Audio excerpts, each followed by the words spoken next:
Hello, everybody. Welcome to Hit Cricket, your source for cricket analysis, commentary, and fun. I'm your host, Sean, joined by two cricket fanatics, Rahul and Rudy.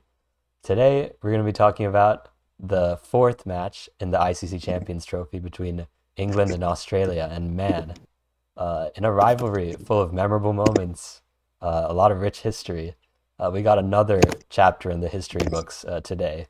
What an incredible match between these two teams. It's what we've been wanting in this Champions Trophy, but we haven't gotten until now. But we're super happy that we got a game like this. Obviously, England set up a super formidable total of 351 runs, uh, made possible by Ben Duckett's historic knock of 165 off 143, which is the highest total of any individual player in the ICC Champions Trophy. Kudos to Ben Duckett. He was playing incredible, just like smashing it through the gaps in the field. It was just incredible to watch. Uh, and that set up Australia, who looked things were looking bleak for them. Head he got caught and bowled by Jofra Archer. Kudos to Archer on that. And then Smith edged one to slip, where our hit fantasy player of the game, Ben Duckett, took a catch in the slip field. So it was rough for them. It looked rough for them at the start, Australia. But then a 146 run partnership between the actual man of the match, Josh Inglis, and Alex Carey, the two wicketkeeper batsmen, clutched up big time for Australia. And then there was a pretty nice cameo from Glenn Maxwell there at the end as well. So what a game that was. Uh, Australia was able to achieve the highest chase in an ICC tournament in history, which is actually incredible. What a match between these two sides. Guys, give us your thoughts. Well, as you can see, I'm wearing a jacket to embody the England sentiments because they must be shivering after seeing those knocks from Inglis and Carey make them lose the game. I mean, that was a fascinating run chase. In the preview, when we talked about Australia, we talked about how their bowling lineup was their weaker suit and how if Travis Head and Steve Smith got out early, there might be a problem. But they proved that second part wrong. First part, I'm still iffy about. I think their bowling lineup is still an issue, but they showed how the middle order is actually strong and that if Smith and Head fail, they've still got guys like Inglis and Carey who can bail them out. And Maxwell can also do it on his day. So, I'm so impressed by the way Josh Inglis played. It's a magnificent knock. And yeah, Alex Carey, that was such a crucial knock as well. I thought they wouldn't play him. I thought they'd go Aaron Hardy, but uh, they showed why they keep the faith in Alex Carey. I mean, that was such a good knock in that situation. If one more wicket fell, then you would have had Maxwell coming in with about 180, 200 to get, and that's definitely not his forte. So, that was such a crucial partnership between Inglis and Carey. And, I feel bad for Ben Duckett, our hit fantasy player of the game.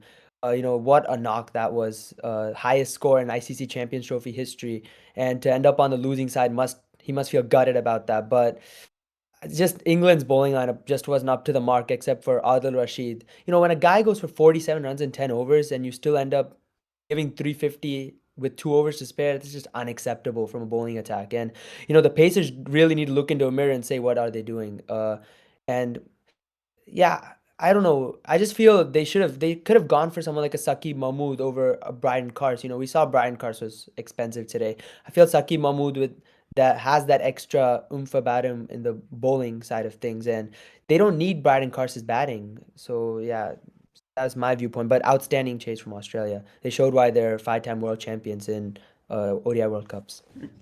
Yeah, definitely. Just like Sean and Rahul mentioned, kudos to, Josh Inglis and obviously Ben Duckett, both from different teams. They really carried their team. Unfortunately for England, it was a close call, but unfortunately they lost the game. But obviously they had their support from Joe Root and Josh Butler. Joe Root contributed 68 runs while Josh Butler added 40 runs to the total. So at the end, England's total was 351 for over 8 in their 50 overs total. Whereas the Australia's chase, they were 356 over 5 in approximately 47 overs, if I'm not wrong. So this was the highest successful chase in any ICC 50 over event, honestly, in my opinion. It was record breaking from Josh Inglis. Was also very well supported by Alex Carey and Matthew Short, who played important innings to keep the chase on track. So that was a key moment. Also, Australia had a very shaky start, which I didn't expect to see since they lost 4 wickets early in the innings. But despite the early setbacks, English composed and like was aggressive with his batting, which turned the whole game around in Australia's favor. So that was really good. But England really struggled to keep up with their bowlers to contain Australia's batting lineup, especially during the latter stages of the match. So that was a tension that was building up, and I was like, man, they really switched the game around during that time. So I feel like it was a very close call from like England's bowlers who were trying to defend their total. But Mark Wood, shout out to Mark Wood. He was fiery during the whole game. Like his bowling was really good, and it almost got Inglis out with a LBW during near the end of their innings. So that was a close call, and Mark Wood tried his best, but fortunately that was not it. But other than that, Inglis at the end of the runs when they needed like 10 runs off to win the game, they hit a boundary off the first ball, followed by a couple of singles, and they won. So obviously that was a good game to watch, and yeah, that was my insight. Shout out to Josh Inglis and Ben Duckett. They're like the key players from each team Mhm. during that game. So that was Yeah, good. I like that you mentioned Matt Short as well, because there was a lot of questions surrounding Short as the opener in this tournament. He hasn't really done too much for Australia in one-day internationals, but he's known for his aggressive playing style, but he took it down a notch in this game and played a more controlled innings. He got a 50. He didn't try to go for it too much, but he played a crucial role, honestly, in what Australia was doing here. So kudos to him.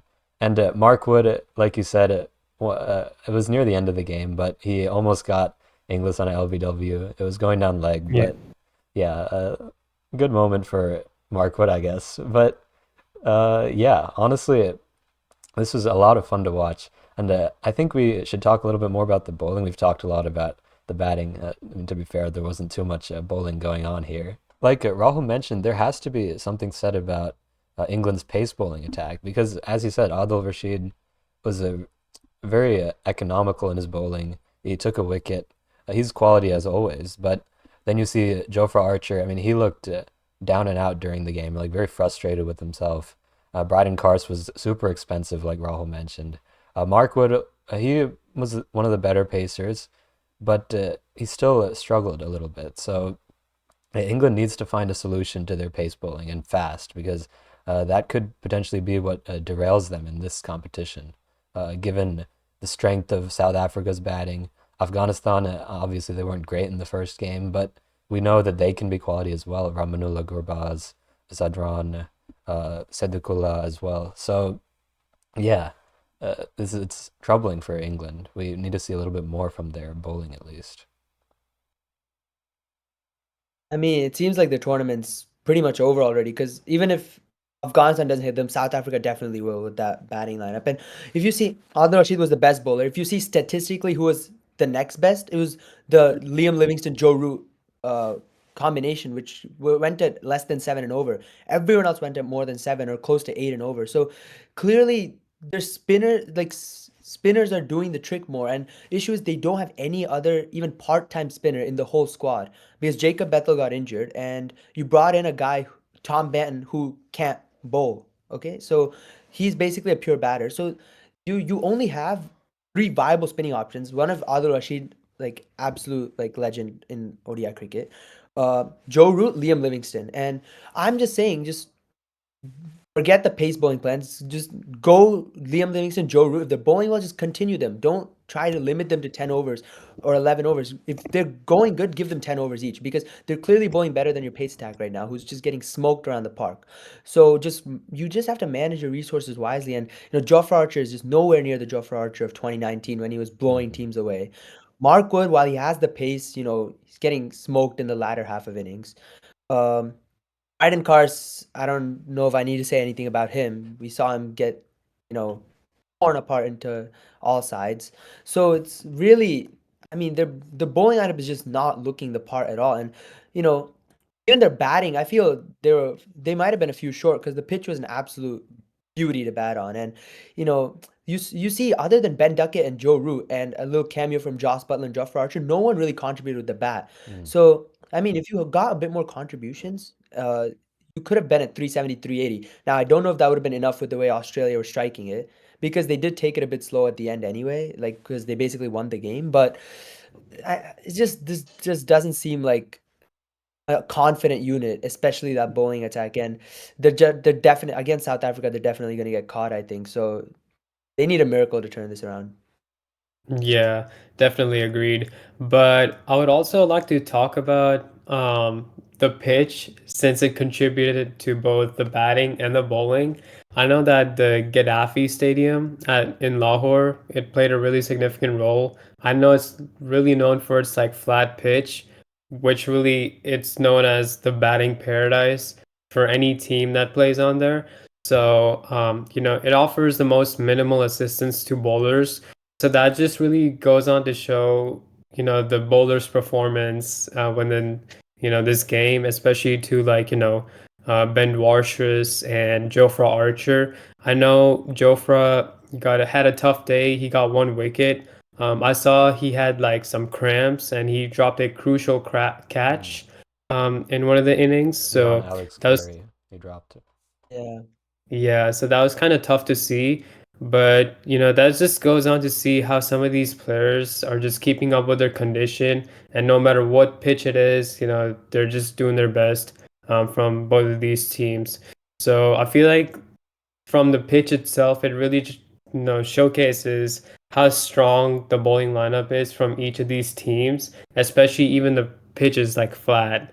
Even Adil Rashid bowled over 10 overs, um, a really economical bowler, conceding for 47 runs and took one wicket. That was great as well. But I would just like to talk more about how Joe Archer and Mark Wood really struggled to extract any significant movement or bounce from the pitch. Their pace was really neutralized by the flat surface, which led to really higher run rates. That, in my opinion, that's just what I believe and what I've found out. But other than that, Adil Rashid and Liam Livingston found some turn, but it wasn't enough to trouble the Australian batsmen consistently. I also did see that Cars and Root also faced some difficulties in containing the runs since the pitch offered little to no seam movement. But yeah, other than that, the pitch I feel like was a significant reason as to why each team had higher runs Mhm. and low bowling movement. But yeah. Yeah. I completely agree with you. I mean, this was the first game in Lahore, right? So, I mean, it was thought to be a good batting pitch, and it certainly was proven to be in this game, where two Mhm. sides, obviously, that they have more quality in their batting than their bowling. But we saw two totals of 350 plus. So, I mean, hopefully we can get some more good batting games on this same pitch going I'm forward. sorry, but if you call either of these bowling lineups quality, I have to disagree with you on that one. I think both of them are uh, more giving than what I would to charity. And I like giving to charity, but these guys give more to batsmen than even I do that. So I will not agree if you say these bowling lineups are good. I think they're 350 plus on any pitch, any day of the week kind of bowling attacks. So yeah, I mean, we'll see though. I think Australia bowled well today. England, they have bowlers of the past, in my opinion. All these Mhm. guys are kind of washed right now, or they're They're kind just of not. veterans now. They're Hmm. either washed or they're not good to begin with to be playing in a Champions Trophy, in my opinion. They could improve, but as of now, they're not. They're not the right choices, in my opinion, humbly speaking. But yeah, but we talked about Josh Inglis a lot, but I think we should talk a bit more on our hit fantasy player of the game, Ben Duckett. What a knock! 165 of 143 and a catch, scoring 208 fantasy points. Um, the most by player this season on our app. Yep. So I mean, it's so sad for him to be on the losing side after playing one of the best innings in Champions Trophy history. I mean, he must feel gutted, but the knock itself was brilliant. Just basically carried his bat almost towards the end to lead England to that total that they could compete. Hmm. Yeah, I mean, Ben Duckett, what else is there to say? Highest, like you said, one of the best knocks in Champions Trophy history, the highest ever run total by an individual, like we said. And yeah, 208 fantasy points. He took home the hit fantasy player of the game over Josh Inglis. So great job to Ben Duckett. And if you guys want to play with these players or play in the IPL this season with some of these players, then be sure to check out hitfantasy.com. We've got a super fun fantasy game where you can draft your own team, go head to head with your friends, your rivals, random strangers. So feel free to check that one out. It's a lot of fun. We think you guys are going to enjoy it a ton. But yeah, let's move on to the segment hit or miss. All right, let me read the question from the previous episode. I was an Australian batsman who scored over 300 runs in a test innings against England, breaking multiple records. But despite my huge knock, my team still lost the match. Who am I, and how many runs did I score? I mean, you didn't have to provide the last part, but Rahul, give us the answer. Yeah, I mean, our answer is Don Bradman, probably one of the huge legend of the game back in the days, and almost ended with 100 average in Test cricket, which is unheard of. Yeah, but he scored 334 runs in a Test match in 1930, but Australia still ended up losing the match, which is pretty unfortunate for him, but happy for England. But unfortunately, England didn't win today, so I think Australia will be the happier side. Anyway, let's see who won. Alan Kuti, crazy racer. Congratulations. What a response. I mean, you had to like dig pretty far back in history for that one, so can tell that you're on top of your cricketing knowledge. So yeah, kudos to you. Yeah, good job, Alan. Good job. Good job, Alan. Good job. All right. That should be it for this episode, but be sure to stay tuned for the India versus Pakistan preview, the biggest game in the Champions Trophy thus far.